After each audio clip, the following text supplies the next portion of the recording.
e tem o louco, que eu lembro muito daquele dia, cara, que ele perdeu um gol inacreditável no Futebol Clube, os caras tentaram da Globo fazer o quadro lá com ele, e ele, mano, mete um discurso histórico, assim. Foi o Herrera? Foi o louco, cara. Não, teve um negócio do Herrera que o repórter chega pra ele. O Herrera, aí ele, o cara confunde. É de música e não quero música, não. Mas o Louco Abreu, ele fala, isso é uma sacanagem que vocês fazem pra fuder com a gente, que não sei o que, ele detona o quadro, assim, da Globo, né, que era o Inacreditável, e dali eu acho que o quadro também, cara, foi ladeira abaixo, aí, né. O David ficou muito puto, ele era quase que... Ele não devia pedir música, ele devia pedir sinfonia, porque eu lembro de um gol perdido dele contra o Vasco. Esse é inacreditável. Aquele ali o Ronaldinho Gaúcho deu o gol pra ele, sem goleiro. Acho que eu lembro. Cara, e é sacanagem, que o David jogou de bola, irmão. Tava lá com o Alex, inclusive no Fenerbahçe. No Fenerbahçe, no Cruzeiro. Nossa, no meu time, do Santos, jogava muito caralho, cara. Sim, e aí de repente fica marcado, a galera vai ficar lembrando. Acho que o cara é um bagre, né? Vai ficar lembrando do gol perdido. Eu vou falar, pra mim, assim, de todos que eu vi, camisa 9 no Santos, o único melhor que o David é o Pastor, o Ricardo Oliveira. De todos, você fala assim... O Viola, todos. Não, o Viola... O Viola era mas foda, o Viola era bom, pra caralho. Era melhor que o David. Mas, mas é que o David, o que ele fazia pro time, ele saía da área... Ele eu lembro quando ele foi pro Corinthians, que ele era a segunda atacante. Dodô é craque também, mas Dodô assim... já não tava tudo isso? Dodô também era... Dodô era, no Santos. Tá, você pegar no Santos, assim, aquele 2004 do David no Santos é uma coisa assim, é um masterclass. 2003 no Cruzeiro ele jogou muito. 2003 então. Cruzeiro também. Mas enfim... É que o Santos tem muito cara bom que a gente viu jogar, né? Mas enfim, ele pra mim é um cara muito subestimado no futebol. Sim. Enfim, o Louco Abreu, aquela entrevista. Como é que foi o contato com o Louco Abreu? Porque o Louco Abreu, é engraçado, ele tem essa coisa do louco, por causa daquelas cobranças de pênalti. Copa do Mundo, aquela do Suárez, que ele contra é expulso, 2010. ele mete a cavada e tudo mais. Mas, bicho, o cervejinha, pega aqui, ó. Pega aqui pra ele, Felipão. Pode pegar aí o copo. O Louco, ele é um cara, quando você para pra ouvir, ele é um dos caras mais inteligentes, assim. Sim. Ele é um nível intelectual completamente acima, assim. Você vê que é um cara diferente. Sim. É um cara que eu adoraria conversar. Sim. Adoraria conhecer esse cara. Como é que foi esse contato? Como é que aconteceu? Eu vou te dizer que, assim, eu tive o prazer... Eu tive o desprazer, né, de o Renato não perceber, né, jogar fora uma amizade bacana que a gente tinha desde garoto, né? Afinal, eu conheço o Renato, estou fazendo 50 anos agora em maio, então eu tinha 12, são 38 anos que a gente podia estar amigo, enfim, e aconteceu isso, eu tive esse desprazer. Mas tive o prazer de, por exemplo, conhecer 4 pessoas do futebol que são acima da média. O Alex é acima da média. O Alex lê uma média de 2 livros por semana. O Alex, uma vez eu estava em Bodrum, que é tipo um balneário, tipo um Búzios, não sei se vocês já foram a Búzios, um lugar lindíssimo, assim, na Turquia. E, assim, era um hotel, sei lá, 17 estrelas. E tudo de graça, a gente foi de helicóptero, inclusive foi o dia da morte do Fernandão, o Alex soube no celular, falou, não avisa a Daiane, senão ela não vai subir no voo com a gente. E aí o Fernandão tinha morrido de helicóptero nesse dia, a gente ia pegar o helicóptero logo em seguida. E aí a gente chegou lá num lugar, 18, 20 estrelas. Cara, vida de sheik, vida de rei. E aí eu perguntei pra ele, cara, isso aqui é porque você foi um ídolo aqui ou é porque você é o Alex? Não, é porque eu sou o Alex. Ele tem a total noção. Quem jogou lá, o Drogba jogou no Galatasaray, não teria o que deram pro Alex. E aí, eu tô lá em Bodrum com o Alex, num lugar desse tamanho, no auge do auge das coisas mais... Cara, ele com aquele óculosinho dele começa a conversar sobre Confúcio comigo.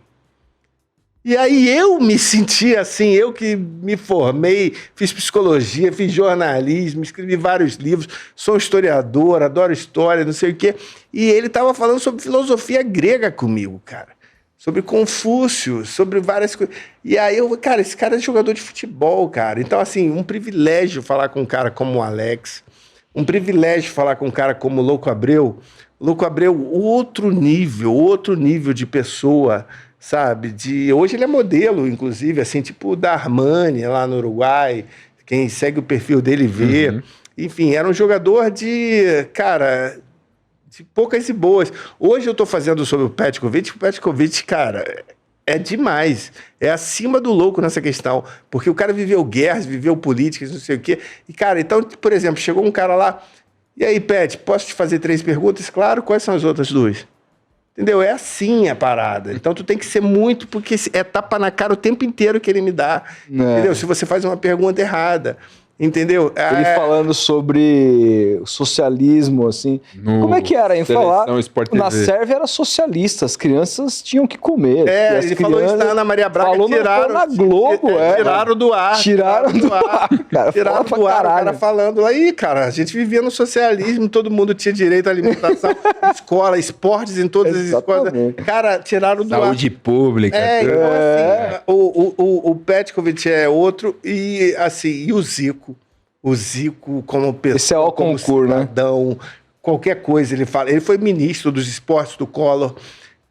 Ele deu um pedido de demissão ao Collor, porque, cara, na época, o nome não era ministro, era secretário de esportes. Depois virou ministro. Mas a Lei Pelé, na verdade, era a Lei Zico.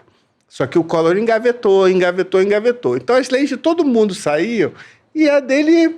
E aí, presidente, o que está acontecendo? Ah, não, já vai estar 4 meses engavetada. E aí o Zico começa a perceber que nas reuniões ministeriais, existiam 12 ministérios, só o de esportes não era chamado. Os outros, o Zico não participava da corja que eram os outros 11. Era para estar todos, ou nenhum, ou com um só, mas se é para todos os ministros estarem juntos, o de esportes tem que estar junto. E aí o Zico começou a perceber, a lei Zico engavetada. Todos os ministros se reúnem, ele não pode falar comigo, eu tenho que falar com o assessor dele. Aí o Zico, cara, decidiu pedir uma demissão. Aí o Collor fala, cara, você não faz isso comigo. Porque pô, o Zico é tipo um selo de credibilidade no governo Collor. É o Zico. E aí ele, cara, você me desculpa, cara, mas eu não estou concordando com nada disso, você está engavetando a minha lei, acabou saindo como Lei Pelé, trocaram uns 3 parágrafos lá e acabou saindo como Lei Pelé. A ideia toda é do Zico. A ideia toda é do Zico. Olha só. O Zico era jogador de futebol e presidente do Sindicato dos Jogadores. O Zico tinha jogado a Copa de 78 e 82, ele foi vendido para a Espanha em 83, ele foi vendido para a Itália em 83, ele ia para a faculdade. Você imagina hoje o Arrascaeta entrar numa faculdade. Não entra, o Zico ia com segurança do clube, ia para a faculdade. E sempre tem um professor que ele cria. Tem sempre um professor que ele cria. Aí o professor falou, a prova vai ser sempre nas quartas-feiras. Professor, tem um jogo quarta-feira. Flamengo e Vasco no Maracanã. Tem um jogo quarta-feira. Posso fazer a prova na segunda? Eu faço antes. Não pode, é quarta-feira. E aí, cara, então eu vou tomar 0 na tua matéria. Tomou 0 na matéria dele. Então, assim, ele ia para a faculdade depois da aula, jogando 2 Copas do Mundo, 78 e 82. Você imagina, cara, não precisava. Mas por quê? Porque os pais falaram, cara. Cara, jogador de futebol é um negócio temporário. Né? Você tá velho com 37 anos, tem muita vida, tem mais 50 anos de vida ainda. É louco. Então você tem que se formar em alguma coisa. Então a primeira coisa é se formar. Então ele se formou em educação física. Quando ele vai para a Udinese, ele fica mandando as provas por navio, o professor corrigia, mandava de novo para a Udine por navio. Entendeu? E aí ele conseguiu o certificado bacharel em educação física, honrando o pai, todos os 5 filhos. Então, assim, um cara super acima da média, um cidadão que... Fora o que ele fez no Japão, né, cara? No Japão era campo minado. Embaixador lá, né? Depois virou técnico. Você sabe que assim, o Zico me deu uma declaração muito bacana que foi a seguinte: teve as Olimpíadas do Rio, 2016. O Zico simplesmente é o maior jogador, é o maior ídolo da maior torcida do país. Sim. Só que essa maior torcida do país fica em que cidade? Rio de Janeiro. No Rio. E as Olimpíadas eram em que cidade? Rio. E o Zico não foi chamado para conduzir a tocha olímpica em nenhum trecho. Que isso? Por quê? Tem uma justificativa? Você pode imaginar que se, de repente, é o Pelé, né? Se fosse o Pelé e as Olimpíadas no Rio, pô, o Pelé é de Santos. Cara, as Olimpíadas foram no Rio. O cara é o ídolo da maior torcida do Rio e do Brasil e não foi chamado. E aí ele fala no livro, Marquinho, eu vi um bocado de gente que tá com tornozeleira eletrônica conduzindo. Só lá em Tóquio, acho que foi 2020, em Tóquio me chamaram, pagaram minha passagem para eu conduzir um trecho entre Kashima e não sei o quê. No Rio de Janeiro, 20, 30 caras com tornozeleira, que depois botaram tornozeleira, lava-jato, não sei o quê, conduzindo, e o Zico não foi sequer lembrado para conduzir. Porque é tudo uma questão política, né? Claro. Tudo uma questão política. E em Tóquio ele teve esse reconhecimento. Então, assim, o Zico, quando chega em Tóquio, é campo minado. Ele foi para um projeto, ele não foi para lá para jogar, que ele não precisava disso. Era um clube de segunda divisão e no projeto não era para passar para a primeira divisão. O projeto era transformar o Japão numa potência. E, se não estou enganado, desde 98 para cá, o Japão está em todas as Copas do Mundo. Na última, ficou em primeiro lugar do grupo. A Alemanha. O grupo que tinha Alemanha e Espanha. Ele foi em primeiro lugar no grupo. O Zico chega no Japão para transformar... Era campo minado, era zero, do zero. Tanto é que no primeiro dia dele no Japão, chega lá o presidente do clube, todo feliz, não sei o quê, e dá uma bola na mão dele. Aí ele fala, o que é isso? Ué, uma bola. Mas o que eu vou fazer com isso? Ué, você não vai treinar futebol? Você não vai ser o técnico? Mas peraí, eu quero fazer chutes a gol ali, eu quero treinar goleiros ali, compra 80, 200 bolas. Só tem E se essa bola furar, que acabou o treino, acabou... Ele pegou do zero. Ele trazia roupeiros, massagistas, pegava lá no Japão, trazia aqui, levava para o Flamengo, para outros clubes, para verem como é que fazem, como é que arruma o uniforme. Os caras não tinham a mínima noção de como funcionava o futebol. Nada. O cara foi embaixador. E aí hoje o Japão é uma potência. Hoje os caras metem gol de falta. Você viu que o time japonês eliminou o time da Arábia Saudita esses dias. O time do Cristiano Ronaldo, eu acho. Os asiáticos? Eu vi um time japonês. Deixa eu ver, só conferir aqui, porque eu acompanho esses torneios da mesma maneira como eu acompanho. É um negócio seríssimo. O basquete húngaro, tá ligado?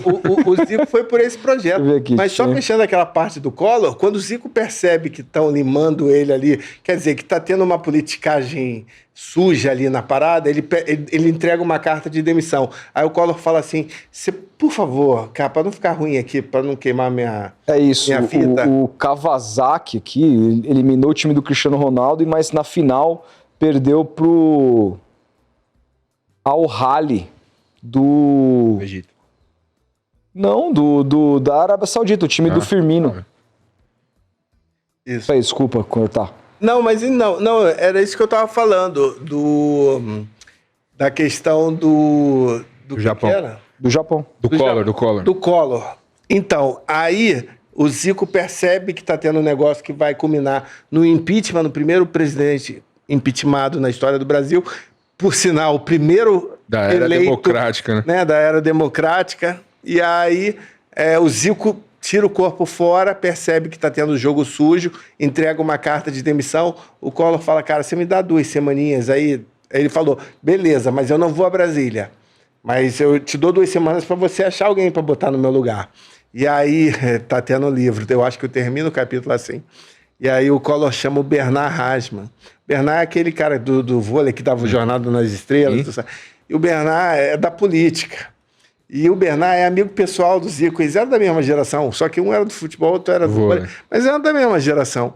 E aí parecia tipo uma troca de bastão, entendeu? O Zico tá saindo, tá entrando o Bernard.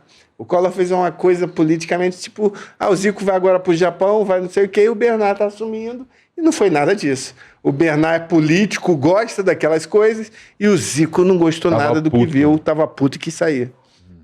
Então são, assim, tive muita felicidade de estar com todos eles.